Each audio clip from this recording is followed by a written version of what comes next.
back with another episode of the Literary Dummies web show with another book review for you. This time we're doing a book that's considered a classic, George Steinbeck's Of Mice and Men, read in middle and high schools all throughout America.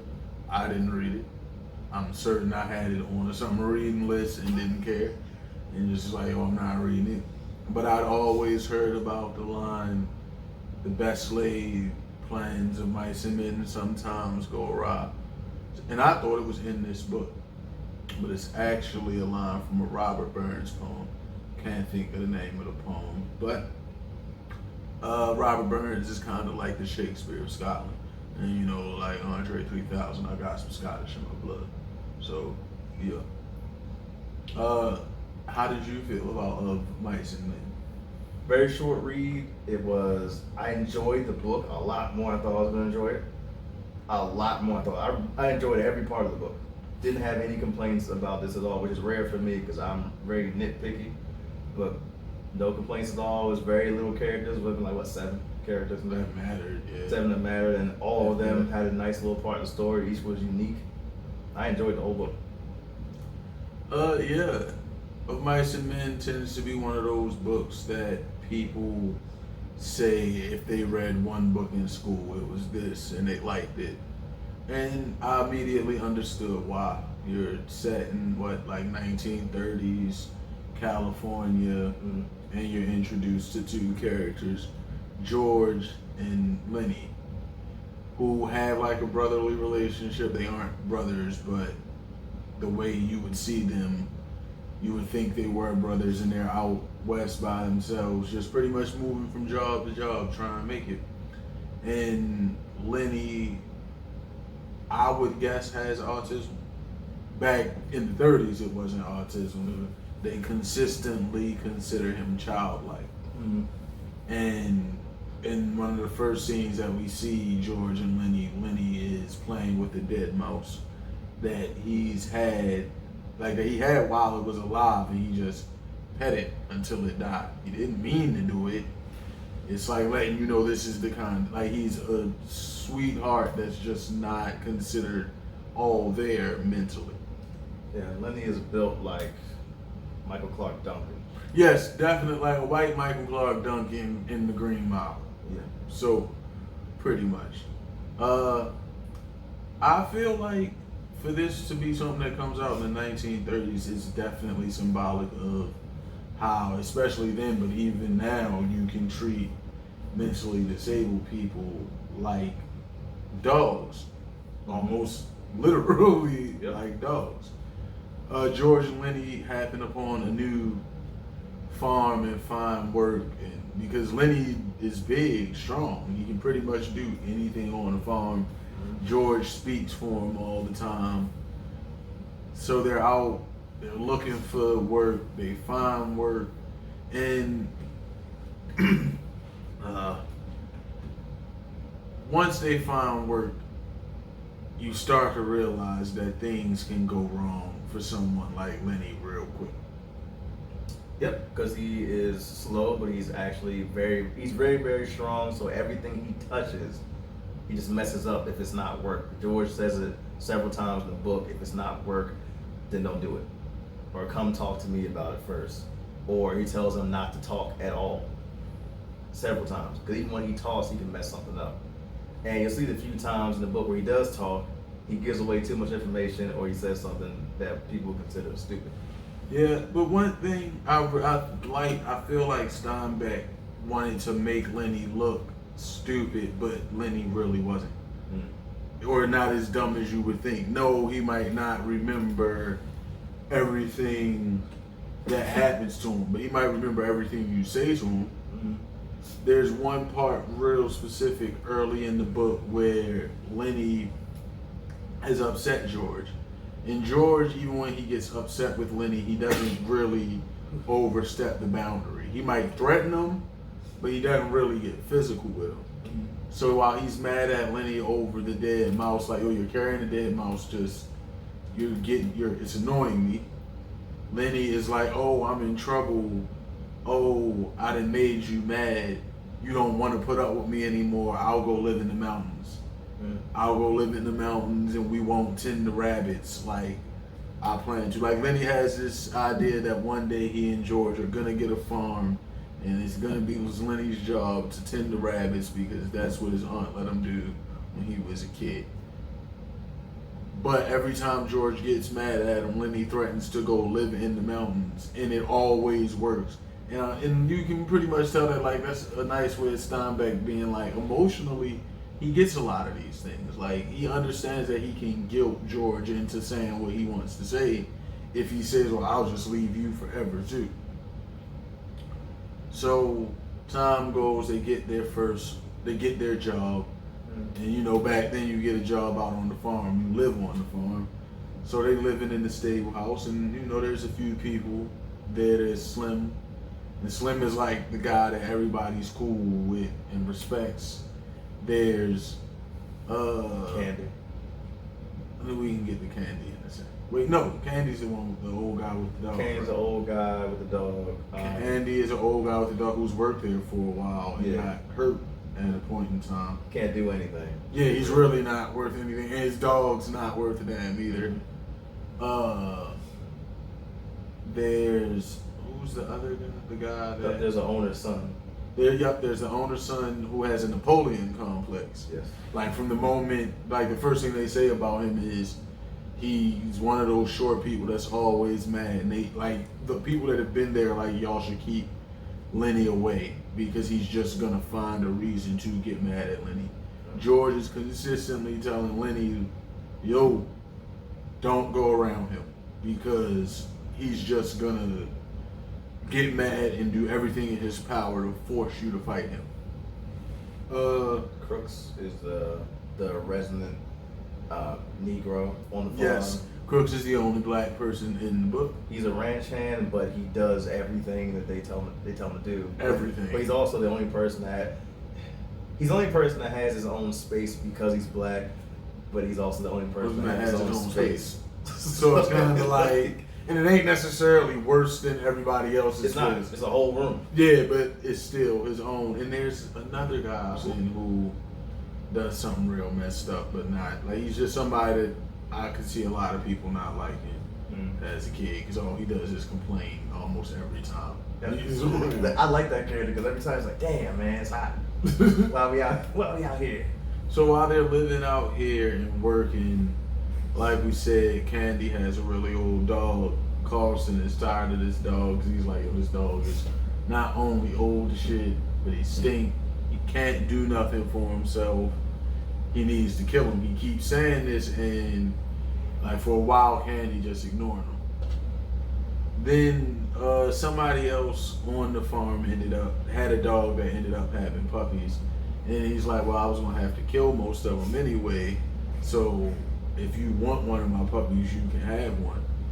And Candy's still kind of like, nah, yo, I've had my dog since I was a kid. Like, I mean, since he was a puppy, like I've raised him. Nah, I'm not ready to let him. Like, I'm not ready to end it. When he's ready to go, he'll go. And Carlson like, nah, y'all really don't give a fuck about all that. Yo, we need to kill this dog. Like, he said the dog was in a whole other room and was sticking up the house. And I was mad because as soon as he would have said, yo, I'm gonna kill your dog, I'm like, you try to put a bullet in my dog, I'm putting a bullet in your ass. Like, no. Why didn't he wash the dog? Sometimes when dogs are old like that, it don't matter. It's still okay. like, it's just. I feel him on that. He got to sleep outside. So, Curly, the boss's son, the shorty as I like to call him, also has a wife. And his wife has The eye. the eye.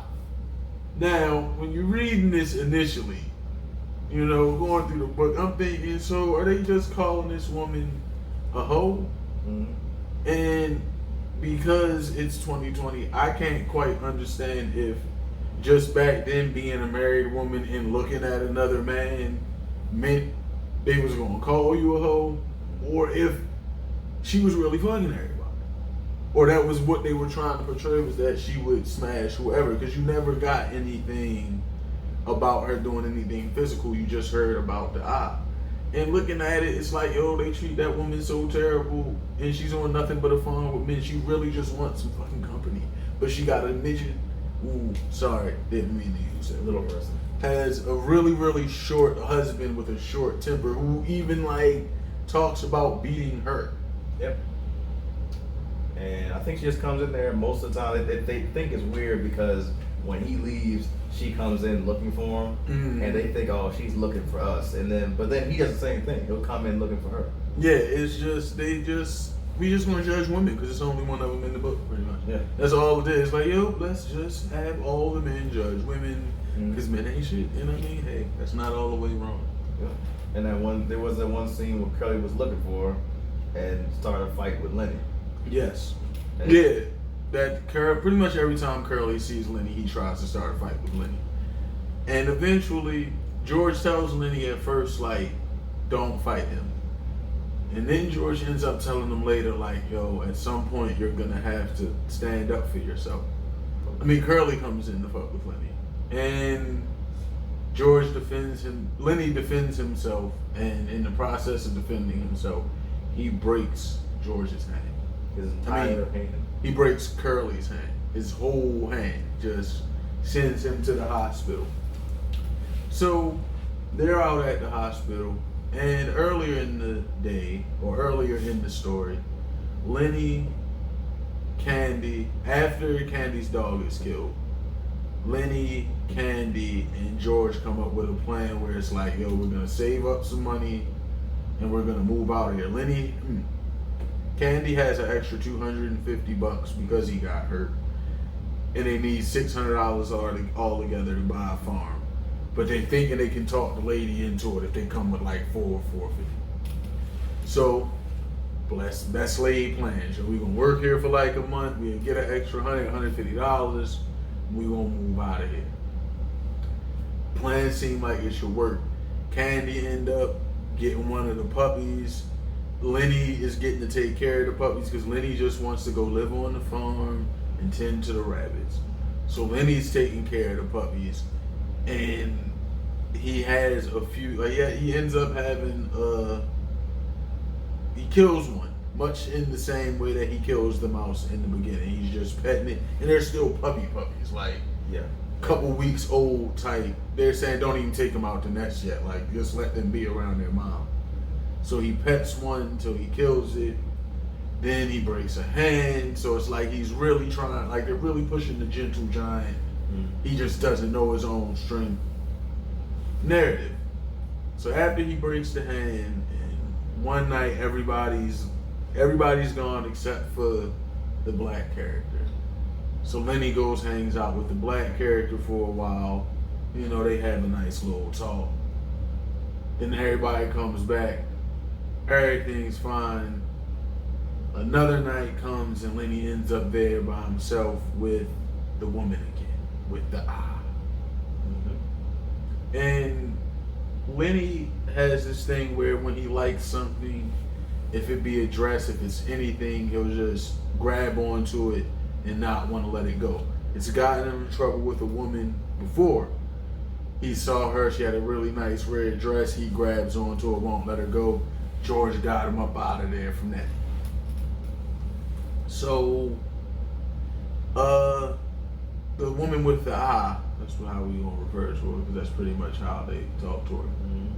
She's like, talking to Lenny and has his hand in her hair, and it's like, my hair is really soft, and Lenny's like, I like it, and he starts getting excited, and once he gets excited, he don't want to let it go. She starts getting scared, like, oh shit, what the hell, let me go. That scares him, so now he grabs it and he's stuck. He ends up killing her and leaving her in the barn, and they come back to find him. Or they come back and find her, and he's already ran, because him and George had a deal that if anything goes wrong, he'll go to the river brush and wait for George. And he tried to hide her body by throwing like a handful of hay on top of her. He's like, oh, they'll never find her here. So, obviously, Curly not only realizes his wife is dead, but he realizes it's the big guy, the guy who he already doesn't like because he's huge. So he's like, oh no, we're gonna kill him. And George is like, shit, scrambling, trying to get everybody together to be like, yo, can we at least try to like put him in jail? And they're telling them like, nah, there's no point in putting him in jail. We don't want him to suffer. In much the same way that they were telling Candy to kill his dog so he wouldn't suffer. Mm-hmm. So everybody like spread out looking for Lenny, and this is like the most memorable part. Lenny's down in the brush, and George finds him and more or less tells him to look away, look out, and then he puts it. Yes. Hold it. And then he puts one in the back of Lenny's head. And I can tell, and that's pretty much the end, you know. He ends up killing Lenny, and then everybody comes back, and it's like, oh shit. He tells like, yeah, I found him, and I just killed him. Boom. And that's pretty much it. I found it really interesting that women weren't like even allowed to halfway look at another man without being considered a hoe. I also really, really did appreciate the mental health commentary. But that shit didn't hit for me all the way. Like, the book isn't bad, but the end, I can understand that being a sad part for some people, but maybe because like I've read Native Son, I've seen some of the Green Mile, so like I get the idea of fear leading to killing, and it shouldn't be that big of a deal. But nah, Lenny just didn't do it for me. I enjoyed the book. It's a very quick read. It's only 100 pages. I thought the best part of the book is when Crooks is the black guy. He seems like he's being mean at first. He's telling Lenny that he's going to be alone forever. And he's telling him that George is never going to come back and such is going to happen to George, blah, blah, blah, blah. It's like he's being mean at first, but he's actually trying to give him a black history lesson because Lenny says he doesn't understand that skin color matters back then. So he's trying to tell him at the end, he said, hey, this is how black people feel. We always feel alone. And Lenny actually gets that at the end of that conversation, which I thought was cool. He described it in a way that you can understand it. But overall, yeah, there wasn't a horrible amount of stuff. I mean, a total amount of stuff that I liked, but yeah, it's definitely. I understand why it's a classic. It is a good way I could see in the 1930s to begin a dialogue on mental health or neurotypical versus non-neurotypical people. I don't know exactly what word I should use, but just as a read, the part that is supposed to make me feel most emotionally attached didn't hit for me. But it's partially because this is something that I should have read long ago. Mm-hmm. But if you haven't read it, I would say read it. If you didn't know the end, read it. But you know the end now. So it didn't hit for me at all because I didn't care about Lenny at all. I felt George's pain from the first scene. I felt George's pain because he said, man, as soon as he said what happened back then was your fault, I said, here we go. It's going to happen again. Then he's like, every time we get a job, you fuck it up somehow. All you got to do is shut up and do what they tell you to do, and then we come home and eat what you want to do. And I was like, I feel his pain. Every time he gets a job, which is what he needs to get the house, Lenny fucks it up. But it's not like Lenny's intentionally messing. But he fucks it up. But still. So I feel his pain. See, I feel his pain in a sense that, and this is what I thought was done really well. You could easily hate George if you feel like he's just an asshole to Lenny. Mm. But George isn't just an asshole to Lenny. It's like, oh, he's doing his best to stay calm with Lenny, to try to help Lenny as much as he can. If Lenny has an episode, George is the one who's like, yo, I'ma calm you down. And it just gets hard. It's like having an older brother look out for a younger brother. It's just that they aren't really brothers. Yep. But yeah, good read. I would recommend it just because it's a classic and it's not like other classics that's terrible. And Hey, if you didn't read it in school and you need something to read now, it'll only take you like a day. It's about 100 pages. Thank you for watching. We'll be back with more reviews soon.